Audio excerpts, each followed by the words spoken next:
Deadly hello, if you're still alive, please click on the red subscribe button below the video. Gloomy viewing. I worked at Chuck E. Cheese's as a night guard, tasked with overseeing the animatronic characters and ensuring the safety of the establishment after hours. The job was straightforward, but it came with its own set of quirks. The animatronic animals, always a source of both fascination and unease, would move and shift in the dimly lit restaurant. To some, it was an endearing aspect of the job. To me, it was just part of the nightly routine. The night shift was monotonous but paid well, $10 an hour, which was decent enough for the work I was doing. Little did I know that December 14th of 1993 would turn everything upside down. That evening began like any other. The restaurant was quiet, save for the soft whirring of the animatronics and the occasional creak of the old building settling. I went through my usual routine, checking the security monitors and ensuring everything was in order. I was accustomed to the eerie ambiance, but that night, something felt different. There was an unsettling tension in the air that I couldn't quite place. Around midnight, as I was making my rounds, the silence was shattered by the sound of gunshots. My heart raced as I ran towards the source of the noise, finding myself thrust into a nightmare. The once innocuous surroundings were now a scene of chaos and bloodshed. 3 kids and 1 adult were injured. Young lives forever scarred by the violence that erupted in what was supposed to be a safe, family-friendly environment. The kids were all so young, ages 17 and 19, and then there was Margaret, a 50-year-old woman who, while not a child, certainly didn't deserve to be caught up in this horrific event. I remember the horror of seeing them in such a state, the confusion and fear etched onto their faces.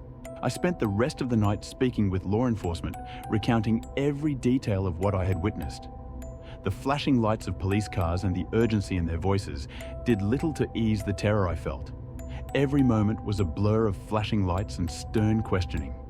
They needed every piece of information I could provide, and I gave it all, trying to piece together the night's events amidst my own overwhelming sense of dread. The aftermath of the shooting left me shaken to my core. The once familiar surroundings of Chuck E. Cheese's were now tainted with the memory of the violence that had occurred. I couldn't shake the feeling of unease that clung to me, nor could I forget the faces of those who had been hurt. After that night, I seriously considered quitting my job. The trauma of what I had witnessed made it nearly impossible to go back to work as if nothing had happened. The once innocent job had transformed into a source of nightmares, and the animatronics, which had once seemed merely quirky, now felt like eerie reminders of the darkness that had unfolded. But as I grappled with my decision, I realized that I needed to confront the fear and the memories head-on. This was more than just a job to me now. It was a test of my resilience and strength. I wasn't sure how I would move forward, but I knew one thing. I would never forget December 14th, 1993. You see, the man who committed the shooting was Nathan Dunlap. I knew him. We used to work together at Chuck E. Cheese's. He was only 19, just like me, trying to get by, working those long, mundane shifts like everyone else. At first glance, Nathan seemed like an ordinary guy.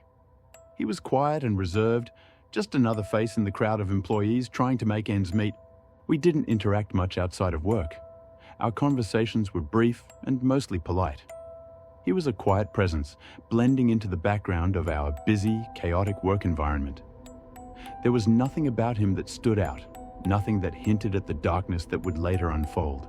That's what haunts me the most, the realization that someone so seemingly ordinary could be capable of such extraordinary violence.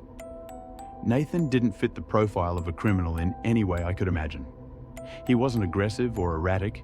He was just another employee, another person who clocked in and clocked out without causing any noticeable trouble. When I heard his name in connection with the shooting, it was like a punch to the gut. It didn't make sense. The Nathan I knew didn't seem like someone who would commit such an atrocity. He was just a kid trying to get by, like the rest of us. The disconnect between who Nathan appeared to be and the horror he inflicted that night is what lingers with me. It's a chilling reminder of how wrong we can be about the people around us. It's a cruel twist of fate that someone I once shared a workplace with could turn out to be capable of such a heinous act. That cognitive dissonance The gap between perception and reality has haunted me since that night. It's not just the violence that weighs heavily on my mind, but the haunting question of how well we ever truly know those around us. Nathan's actions shattered my sense of security and left me grappling with a profound sense of betrayal and confusion. I keep replaying those memories, searching for clues or signs I might have missed. But the truth is, there were no clear warnings, no glaring red flags. Nathan was just another person, a person I had underestimated. It's a painful lesson in the unpredictable nature of human behavior and the darkness that can lie beneath a calm exterior. The knowledge that I worked alongside Nathan, that I knew him as an ordinary co-worker, adds a layer of personal betrayal to the already overwhelming grief and confusion I feel. His actions are a stark reminder of how little we might truly know about the people we encounter in our daily lives. Nathan had been fired earlier that year. I remember him being upset about it, but it seemed like he eventually moved on. I assumed he had found another job or simply moved past the whole situation. Life went on, and so did I, until that fateful night when everything changed. On December 14th, as the clock ticked down toward closing time, the restaurant was quiet, wrapped in the usual end-of-day lull. There was an unusual tension in the air, a feeling I couldn't quite place but chose to ignore. It was one of those inexplicable moments when something just feels off, but you brush it aside as paranoia or the stress of the job. Nathan walked in just before closing. He was no longer in uniform, and his appearance was different from what I remembered. There was a look in his eyes, a cold, distant gaze that sent a shiver down my spine. It was a look I had never seen before, a look that, in hindsight, should have been a glaring warning sign. But at that moment, I was caught off guard and didn't recognize the gravity of what was unfolding. He moved with a purpose, a determined stride that set him apart from the usual late-night customers or employees. I remember feeling a pang of unease, but I didn't let it fully sink in. It was as if my mind was trying to downplay the growing sense of dread. Nathan didn't interact with anyone. He just walked through the restaurant, his eyes scanning the area with a chilling intensity. I was busy with my duties, trying to wrap up the day's work, and the growing tension in the air was overshadowed by the routine of closing up. It wasn't until the sound of the first shot rang out that reality crashed down on me. The tension, the look in Nathan's eyes, it all suddenly made a horrific kind of sense. In those split seconds, everything turned chaotic. The once familiar surroundings became a nightmarish scene of violence and confusion.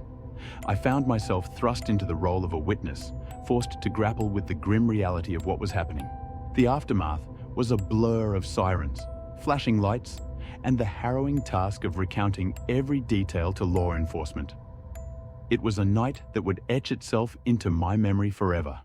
Not just because of the violence, but because of the haunting realization that someone I had known had become a perpetrator of such horror. Nathan's unexpected return and the look in his eyes remain vivid in my mind. A grim reminder of how quickly things can spiral out of control and how our perceptions of those around us can be shattered in an instant. As the final customers left and the restaurant fell into its familiar closing time routine, Nathan seemed like just another part of the process. We were busy with our tasks, the sound of the vacuum and clattering dishes filling the space. But Nathan's presence had taken on a sinister undertone I didn't notice until it was too late. Without any warning, he pulled out a gun. My mind went into shock, unable to process the gravity of the situation. It was as if time had slowed down, and I could only watch in paralyzed horror. Nathan began shooting with a disturbing calmness. Sylvia, Ben, Colleen, and Margaret, each of them fell victim to his unfeeling aim. They had no chance. Their surprised cries and desperate attempts to escape were cut short by the relentless barrage. Nathan was methodical in his approach, his coldness striking against the backdrop of our former camaraderie. The gunshots rang out in stark contrast to the usual noise of the restaurant, filling the space with a chaos that was both deafening and unnerving. The look on Nathan's face as he carried out the attack was something I'll never forget. It was a mask of cold determination, a far cry from the quiet co-worker I thought I knew. The night that started like any other had become a horrifying testament to how wrong I was about Nathan. The familiar restaurant, filled with the echoes of gunfire and the cries of the innocent, became a nightmarish scene that would forever change my perception of reality. Bobby was the only one who survived, barely clinging to life. In a desperate bid to escape, he played dead amidst the chaos. When Nathan's attention wavered, Bobby seized the opportunity to flee and call for help. His escape, though courageous, came too late for the others. Nathan, in his cold efficiency, stole money from the safe and disappeared into the night. His departure was as unremarkable as it was chilling, as if the violence he'd just committed was a mere blip in his life.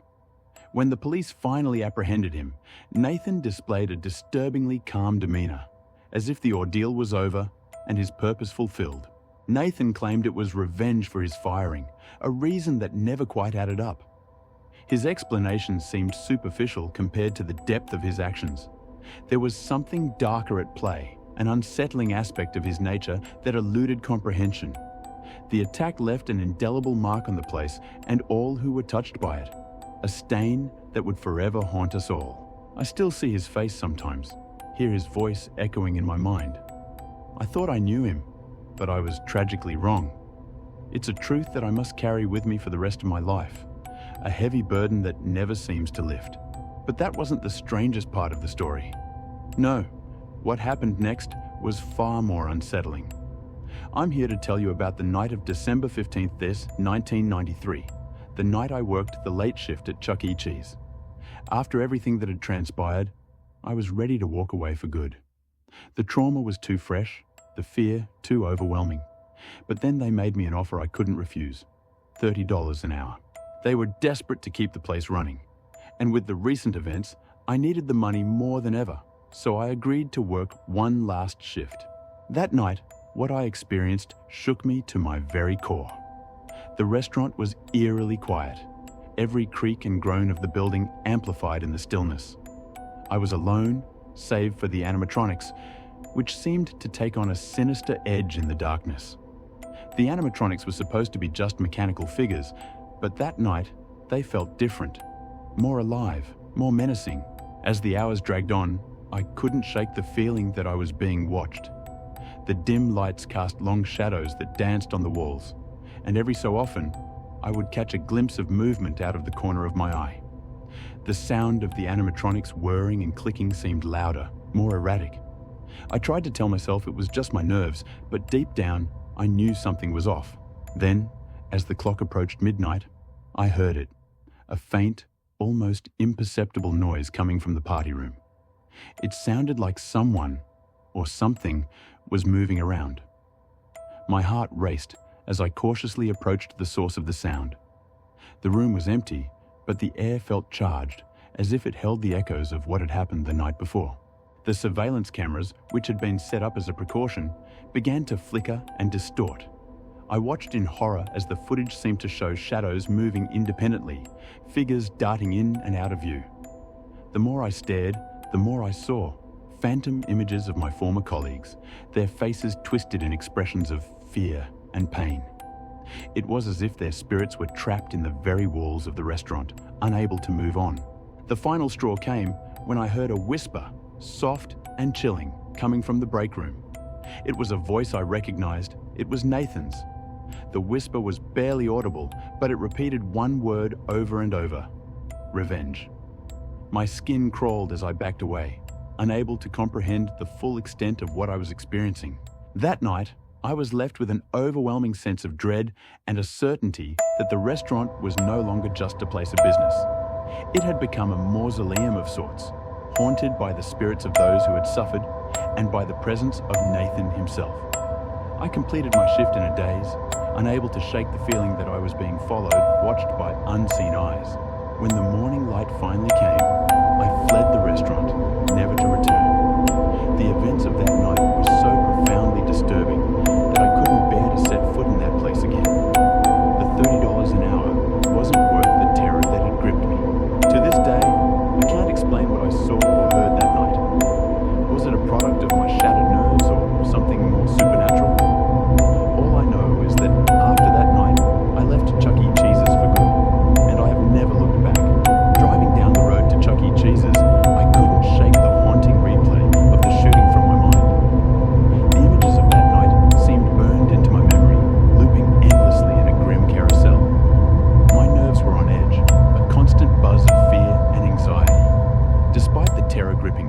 The offer of $30 an hour was too tempting to ignore. It was a desperate measure, a way to distract myself from the memories and the looming dread of returning to that place. As I pulled into the parking lot, the once familiar neon sign now felt cold and distant, its flickering lights casting a pale, ghostly glow over the empty space. The darkness seemed to swallow the building whole, leaving it eerily silent except for the occasional rustle of leaves in the breeze. The sense of abandonment was almost palpable. The cheerful sounds that once filled the air were replaced by an oppressive silence, amplifying my anxiety as I approached the entrance. I parked in my usual spot, the engine's hum fading into the stillness of the night. The quiet was unsettling, and I felt a chill despite the relatively mild weather. Stepping out of my car, I closed the door with a soft thud that felt unnaturally loud in the quiet. I fumbled with the keys, my hands shaking slightly as I walked toward the entrance. The restaurant's exterior lights were off, casting long, sinister shadows that seemed to stretch and move with each step I took. The usual comforting glow of the Chuck E. Cheese's sign was replaced by a foreboding darkness. I approached the door, the metal handle cold under my grip. As I unlocked it, the faint creak of the hinges echoed ominously through the empty lot. The interior was a stark contrast to the bright, bustling place it had once been. The once vibrant space now felt cavernous and oppressive, almost as if the walls themselves were closing in. The usual hum of activity was replaced by a heavy silence, amplifying every sound I made as I moved through the empty restaurant. I reached for the light switch, my fingers trembling slightly as I flipped it on. The lights flickered hesitantly, struggling to come to life. For a moment, it felt like the darkness was winning, clinging to every corner of the room. When the lights finally settled, they cast a dim, inadequate glow that barely pushed back the shadows. It was as if the restaurant was reluctant to fully awaken from its state of abandonment. The once cheerful decorations that had greeted countless families and children now seemed grim and out of place. The vibrant colors of the murals and posters were dulled, their hues muted under the feeble light. Shadows danced along the walls, accentuating the emptiness of the space. The familiar arcade games and animatronics, which once brought joy and excitement, now loomed like silent sentinels, their presence more eerie than welcoming. The whole scene felt like a macabre echo of the lively place it had been, making every step I took seem heavy with the weight of past joy, now replaced by an unsettling stillness. Putting the keys into the lock, I felt a heavy weight on my gut, the tension almost palpable. As I turned the key, the old mechanism groaned, echoing loudly in the stillness. The door creaked open, and a chill ran down my spine as I stepped inside. The building was enshrouded in an oppressive darkness, the feeble light from the street lamps outside barely managing to penetrate the gloom within. The once vibrant animatronics, which used to entertain children with their lively performances, now stood as eerie silhouettes against the dim backdrop. Their outlines were exaggerated and distorted, creating unsettling shapes that seemed to shift and loom with every flicker of light. Their vacant eyes glinted ominously, reflecting the scant illumination in a way that made them appear almost alive. I had always found them unsettling. There was something inherently disturbing about their jerky, mechanical movements and the unnerving sense that they were watching you, even when they were perfectly still. In the oppressive darkness, their presence was magnified, their eerie stillness now an unsettling reminder of the recent horrors that had occurred here. As I stepped inside, my footsteps resonated loudly, each sound magnified by the vast, empty space. The usual ambient noises of the restaurant, once so familiar and almost comforting, were replaced by an unsettling, heavy silence. The air was thick with an eerie stillness, amplifying every creak and echo. The animatronics, once lively and cheerful, now stood motionless, their stationary forms casting long, twisted shadows that stretched and danced across the floor. The dim light from the few street lamps outside barely reached the depths of the restaurant, leaving the shadows to stretch and contort in unnatural ways. The atmosphere was thick with a sense of their watchful presence, as though the darkness itself had become a living entity, amplifying the feeling of being observed. Every corner of the restaurant seemed to harbor secrets, with the shadows adding an extra layer of menace to the already oppressive darkness. The familiar, once friendly environment now felt like a vast, ominous void, amplifying my sense of unease and isolation. I walked briskly down the hallway toward the security office, my footsteps echoing off the walls and amplifying the eerie silence that seemed to envelop the restaurant. The hallway was dimly lit, with only a few flickering lights casting weak shadows along the floor. Each step I took felt heavier, as though the oppressive darkness was trying to pull me back into its depths. The security office was a small, windowless room, tucked away from the main dining area and out of sight. It was a stark contrast to the bright, lively environment that it had once been. As I approached, I could see through the small window in the door that the room was cluttered with old monitors and outdated equipment. The office had a somewhat disheveled and neglected appearance, with wires tangled haphazardly and equipment that looked like it hadn't been touched in years. The walls were adorned with a mix of peeling wallpaper and hastily taped up notices. Some of these notices were remnants of past incidents, reminders of outdated safety protocols, and other scraps of forgotten information. The wallpaper was faded and torn in places, adding to the overall sense of decay. The room's atmosphere was one of neglect, as though it had been abandoned to its own devices over time. I fumbled with the keys, my hands trembling slightly as I unlocked the door. The faint creak of the hinges seemed to resonate through the stillness, and I stepped inside, immediately feeling the change in air quality. The room was a cluttered jumble of outdated equipment, with stacks of old surveillance tapes, dusty monitors, and a tangled mess of wires. The air inside was stale, carrying a faint odor of mildew and aged paper. I turned on the main monitor, and the screen flickered to life with a static-filled display. The images on the screen were grainy and unclear, but they provided a sense of connection to the areas of the restaurant outside. The cameras were positioned in various spots: the dining area, the kitchen, and even the dark corners of the arcade. I took a deep breath, trying to steady myself as I settled into the worn-out chair in front of the control panel. The creaking of the chair seemed to blend with the ambient noises of the building, further heightening the sense of isolation. A large metal desk dominated the room, its surface cluttered with a chaotic assortment of papers, a few old coffee mugs, and a tangle of dusty cables.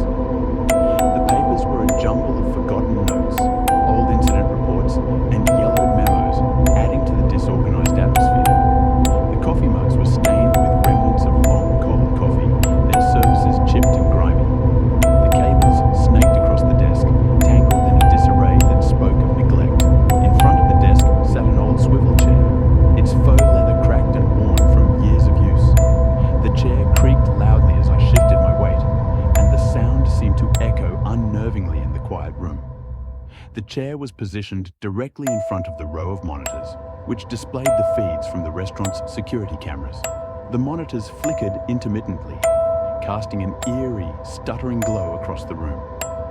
The static-filled screens displayed fragmented views of various areas of the restaurant: the empty dining area, the dimly lit arcade, and the shadowy kitchen. The intermittent flicker of the screens added to the unsettling atmosphere, making the shadows on the walls dance and shift in a disconcerting manner. The eerie glow from the monitors provided the only light in the room, creating a stark contrast to the oppressive darkness outside. The dim light from the monitors was the only source of illumination, casting long, shifting shadows that danced across the walls with an eerie, unpredictable rhythm.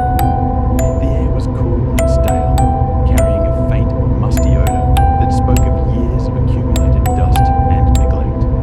A small fan whirred quietly in the corner, its feeble breeze doing little to dispel the pervasive sense of unease that clung to the room. I took a deep breath, trying to steady my nerves as I settled into the cracked swivel chair. The worn leather creaked under my weight, adding to the symphony of unsettling sounds that filled the space. I glanced at the flickering monitors, focusing on the feeds from the security cameras. Each screen offered a fragmented view of the restaurant's empty spaces, the desolate dining area, the silent arcade with its unmoving games, and the dark, foreboding kitchen. Despite the lack of movement, the shadows seemed to writhe and shift as if alive, heightening the eerie atmosphere.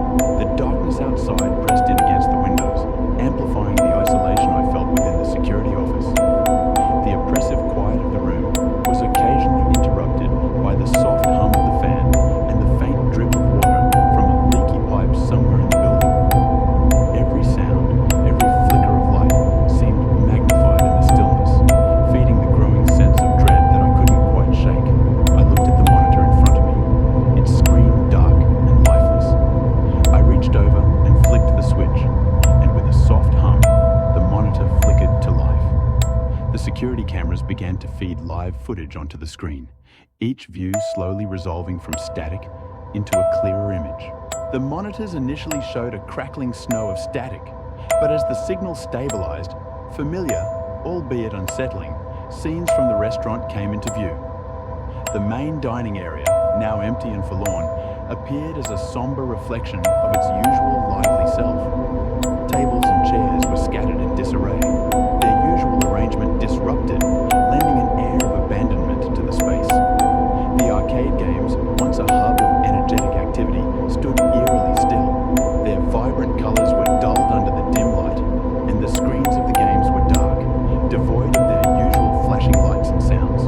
Each camera feed provided a fragmented snapshot of the restaurant, but together they painted a picture of a place that had lost its heart and soul. The shadows in the corners seemed to stretch and shift unnaturally, creating a visual effect that played tricks on my mind. The dim, flickering lights of the monitors added to the sense of unease, making the restaurant's empty spaces feel even more desolate and oppressive. In the top corner of the screen, a live feed of the entrance displayed the door I had just walked through. The door's shadowy frame stood out starkly against the rest of the room, its dark outline a stark reminder of the outside world I'd left behind. The cameras, positioned to cover every corner of the space, each provided a fragmented view of the restaurant. Despite their comprehensive coverage, the shifting shadows and intermittent glitches in the feed cast an unsettling feeling over the entire scene.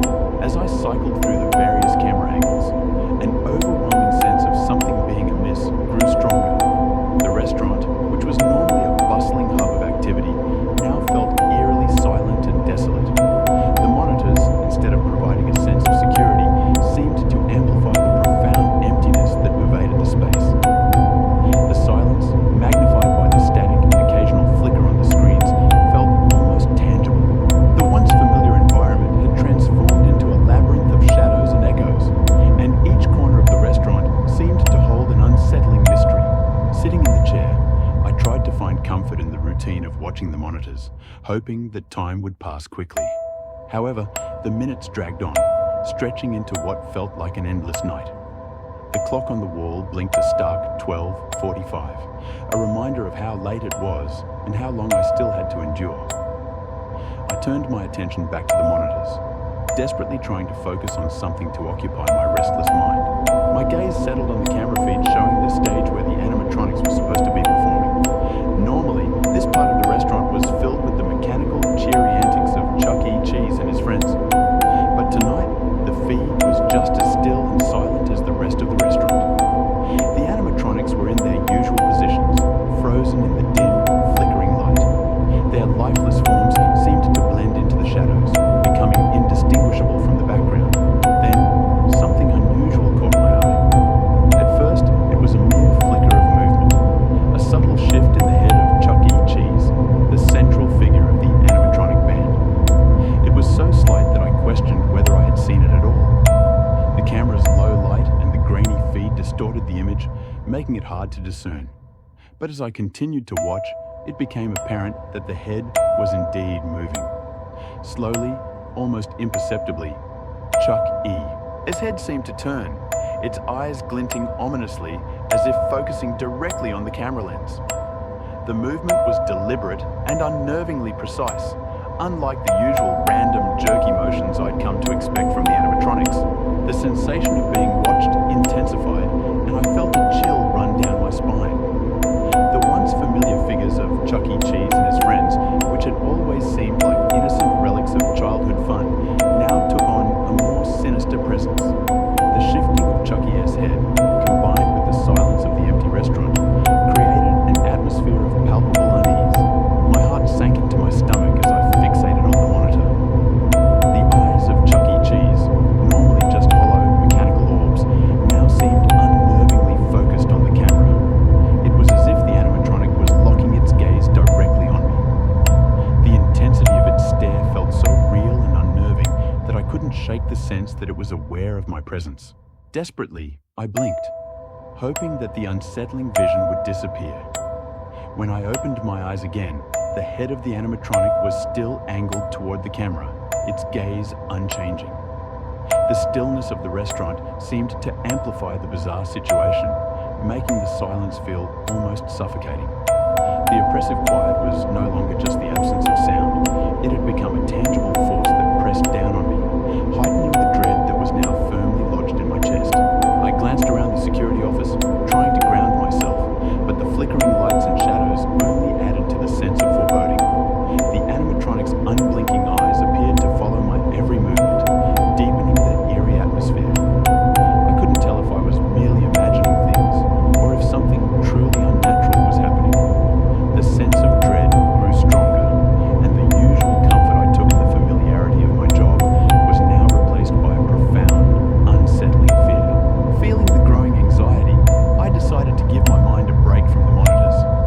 I reached for my phone, hoping that immersing myself in something else would offer a respite from the creeping dread. I began scrolling through videos and games, the gentle glow of the screen providing a small measure of comfort against the oppressive darkness of the restaurant. Despite my efforts to distract myself, the unease lingered in the back of my mind. Hours seemed to stretch on endlessly as I lost myself in the virtual world. The reassuring hum of my phone and the faint, comforting noises from the videos I watched provided a temporary distraction, but I couldn't entirely shake the sense of discomfort. Every now and then, I glanced up at the monitors, my heart skipping a beat with each flicker of movement or shadow. The eerie silence of the restaurant was always there, a constant, unsettling presence in the periphery of my consciousness. Eventually, I glanced at the clock once more. It was 2:35 a.m. The hours seemed to have slipped by, leaving me with a mix of relief and growing unease. The restaurant was even quieter than before, the silence now so thick it felt almost tangible, pressing down on me from all sides. I wrestled with the decision to check the cameras again. A deep wave of fear surged through me, paralyzing my thoughts. The thought of confronting whatever might appear on those screens was daunting, and I wasn't sure I had the emotional fortitude to handle another unsettling sight. The fear of what I might discover, or even the fear of not seeing anything at all, kept me rooted to my chair. The phone in my hand offered only a brief escape, a fleeting comfort in the face of the eerie reality that enveloped the dark, empty restaurant. I knew I had to check the cameras. It was a part of my job, no matter how much I dreaded it. With a deep breath, I steeled myself and forced my gaze toward the monitors. The flickering lights of the screens cast an eerie glow across the room, and a cold shiver ran down my spine as I braced myself for whatever I might see. As the feeds came to life, the screens seemed to momentarily distort before settling into a clear view. My eyes were immediately drawn to the stage where the animatronics stood. The familiar robotic figures, which had always seemed so benign in their usual positions, now appeared unsettlingly different. All four of them were positioned on the stage, their heads turned toward the camera. What had once been a mechanical display of predictable movements now seemed unnervingly lifelike. The animatronic's eyes, which were usually blank and unseeing, now appeared to follow me with a disturbing level of intent. Their once static, unemotional faces were now eerily expressive, as if they had somehow acquired a disturbing semblance of consciousness. The normally rigid and mechanical features seemed to take on a new level of purpose, adding to the creeping sense of dread that had already taken hold of me. It felt as though they were not just observing, but actively engaging with me. Their expressions hinting at something more sinister than mere robotics. I whispered a stunned, "What the fuck?" under my breath, the words barely audible in the thick, oppressive silence that surrounded me. The sight was so surreal, it felt like a cruel joke, an elaborate trick of the mind designed to test my sanity. But the reality of the situation was all too clear, and it hit me with the force of a cold, hard truth. The hairs on my arms and neck stood on end as a deep, unsettling dread washed over me. The animatronics, which had always been nothing more than mechanical puppets, now seemed to possess an eerie, almost sentient quality. They sat there on the stage, their eyes fixed on me with a chilling intensity. Their gaze was unblinking and unmoving, and the sheer stillness of it was suffocating. The longer I stared, the more the atmosphere close in around me, pressing down with a palpable weight of unease. Every instinct within me screamed to flee, to escape the nightmarish reality that had unfolded before my eyes. The idea of running, of leaving this place and never looking back, became a consuming thought. Yet, I found myself rooted to the spot, paralyzed by a mixture of fear and disbelief. The oppressive, nightmarish atmosphere of the restaurant seemed to envelop me, making it clear that whatever was happening was beyond anything I could comprehend or control. The thought that these mechanical figures could be moving or observing me unnaturally was almost too terrifying to contemplate. My mind raced with dark, unsettling possibilities. Could they actually be moving on their own? Or was this a trick of the mind brought on by the oppressive atmosphere of the restaurant? The notion that I might be witnessing something beyond the ordinary realm of fear made my skin crawl and my heart pound in my chest. A sinking feeling settled heavily in my chest, making it hard to breathe. Was this my punishment for failing to protect the others that night? The idea that the tragic deaths of Sylvia, Ben, Colleen, and Margaret, events that had happened under my watch, might be coming back to haunt me, was almost too much to bear. It felt as though their spirits, if such a thing were possible, were manifesting in this twisted way to remind me of my failure. As a security guard, I was supposed to be the guardian of this place, ensuring everyone's safety and well-being. Yet, here I was, overwhelmed and terrorized by the very things I was supposed to oversee and control. The guilt of not preventing the tragedy, combined with the raw fear of the inexplicable events unfolding before me, created a crushing burden.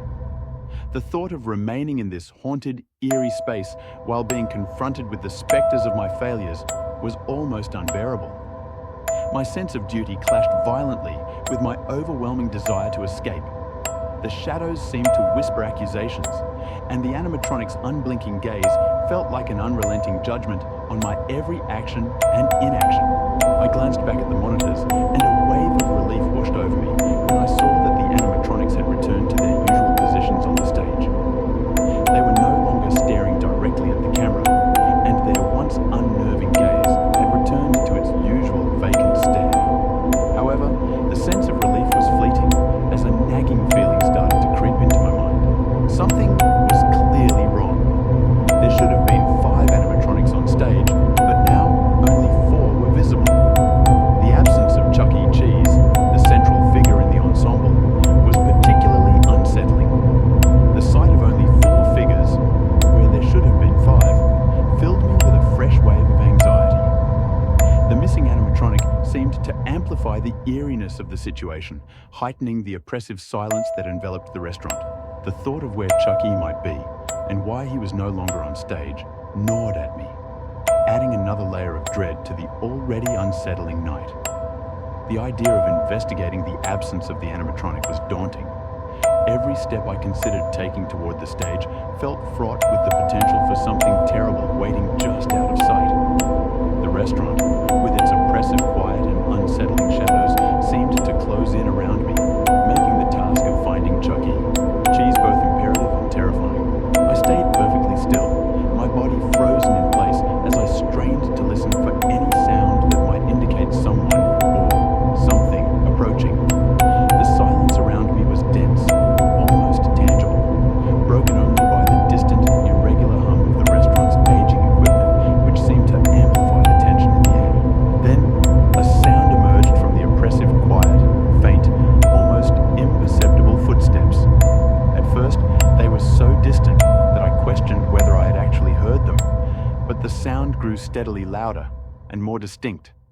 Each step seemed to reverberate through the silence, sending jolts of terror through me.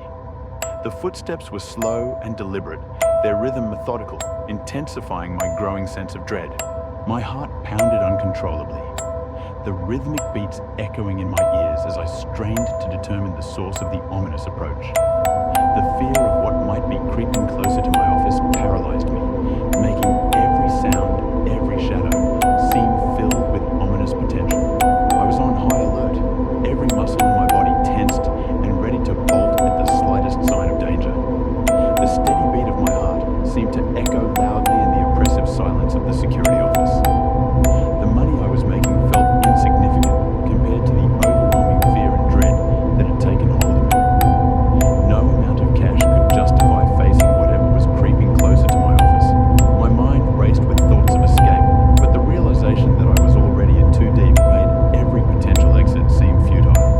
Suddenly, a voice cut through the silence, chilling me to my core. It was unmistakably the jingle of the Chuck E. Cheese's slogan, "Welcome to Chuck E. Cheese's, where a kid can be a kid."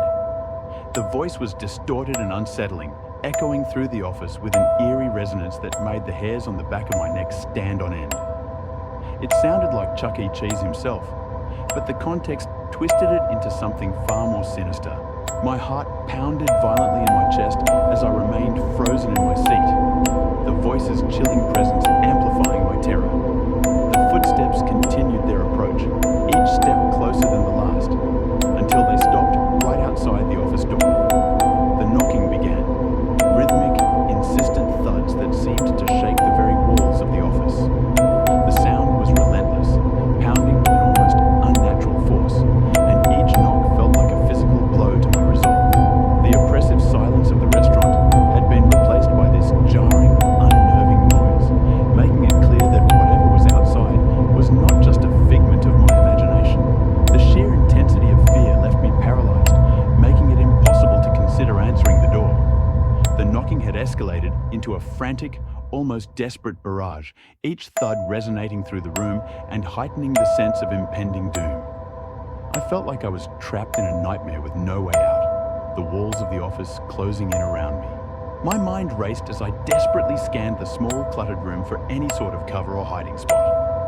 The office was filled with outdated equipment, stacks of paperwork, and old coffee mugs, none of which would offer any real protection. The lack of substantial cover only intensified my anxiety, making me acutely aware of my vulnerability. Fortunately, the office had two doors, one leading to the hallway, and the other presumably to an emergency exit. If I was cornered, or if things took a turn for the worse, I had a backup plan. My hands trembled as I considered the second door, a potential escape route that could offer a chance to flee. The thought of this possible escape route, however slim, provided a small glimmer of hope amidst the overwhelming dread. As I steadied my breathing and prepared myself, I knew that any decision I made needed to be quick and decisive. The deafening crash of the door shattering open felt like an explosion in the small office. I spun around to see a figure standing in the doorway, a grotesque amalgamation of mechanical parts and shadows. Its form was massive, towering, and its features were an unnerving blend of distorted metal and blinking lights. The distorted visage of Chuck E. Cheese, or what was left of it, stared back at me with an expression of malevolent intent that made my blood run cold. Without a second thought, my survival instincts took over. I leapt from the chair, barely noticing its clattering fall to the floor as I sprinted towards the other door. My heart pounded in my chest, each beat echoing the frantic rhythm of my steps. My breath came in sharp, ragged gasps, each inhale and exhale a desperate bid for oxygen as I fled. The heavy mechanical thuds of footsteps behind me were a constant, terrifying reminder of the danger closing in. The sound was relentless, growing louder and more insistent with every second. My senses were on high alert, every nerve ending screaming at me to keep moving, to escape. As I glanced back over my shoulder, I saw the remaining animatronics, still on stage, beginning to move. The once stationary figures now had a deliberate, unsettling purpose. One of them, a large, menacing figure with sharp, jerky movements, was starting to advance towards me, its mechanical joints whirring ominously. The sight of these animated horrors joining the pursuit filled me with a fresh wave of terror. I couldn't afford to slow down. My escape depended on reaching the second door before the animatronics, or whatever was chasing me, could catch up. Every instinct screamed at me to push harder, to make it out before the encroaching darkness closed in. With a burst of speed, I reached the second door, wrenching it open with frantic urgency. The dimly lit hallway beyond offered a brief respite, but the nightmare was far from over. The sound of the animatronics' pursuit grew more intense, their relentless chase driving me forward. My only hope was to find a way out, to escape the nightmarish realm of Chuck E. Cheese's and leave the horrors behind. I burst through the front door of Chuck E. Cheese's with a primal urgency, my heart racing and adrenaline surging through my veins. The sight of the nightmarish figure and the relentless animatronics seemed to be closing in behind me. their eerie presence making every shadow in the parking lot seem like a potential threat. My car was just a few yards away, but every step felt like a mile as I sprinted across the empty, moonlit parking lot. My fingers fumbled with the keys, the cold metal slipping from my trembling grip as I desperately tried to unlock the driver's side door. Each second felt like an eternity, the fear of being caught only intensifying my clumsiness. Finally managing to get the door open, I threw myself into the driver's seat, slamming the door shut behind me. My hands shook uncontrollably as I fumbled with the ignition, but I managed to start the engine with a grating roar.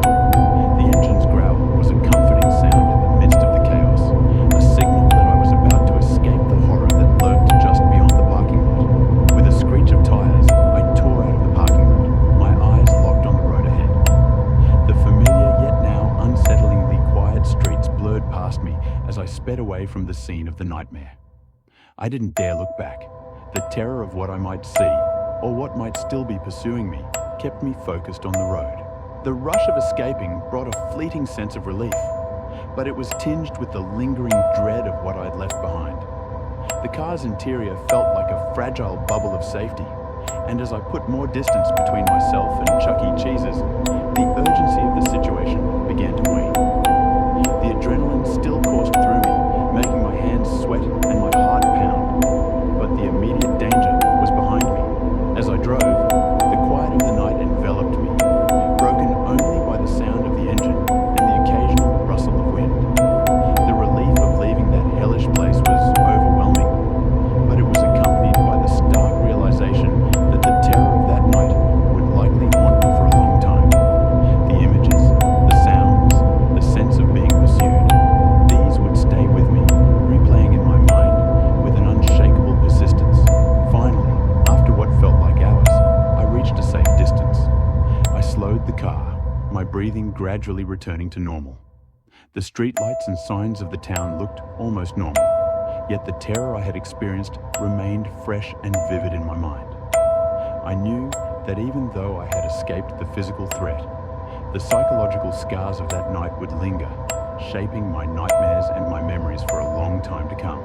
Later that day, a decision was made to demolish the building, and the once bustling Chuck E. Cheese's, a place once filled with laughter and joy, was soon reduced to rubble. The news of the impending demolition was almost a relief for me. The building, now tainted by the terror of that night, had become an unwelcome reminder of the horror I had endured. I never returned to Chuck E. Cheese's. The memories of the animatronics, their unsettling stares, and the night's events were too vivid, too haunting. The thought of stepping back into that place was unbearable, as the restaurant was torn down, turning into nothing more than a heap of debris and memories. It symbolized the end of a dark chapter in my life. The demolition was a final, definitive closure to the nightmare, leaving behind only the echoes of the past and a sense of relief that it was finally over.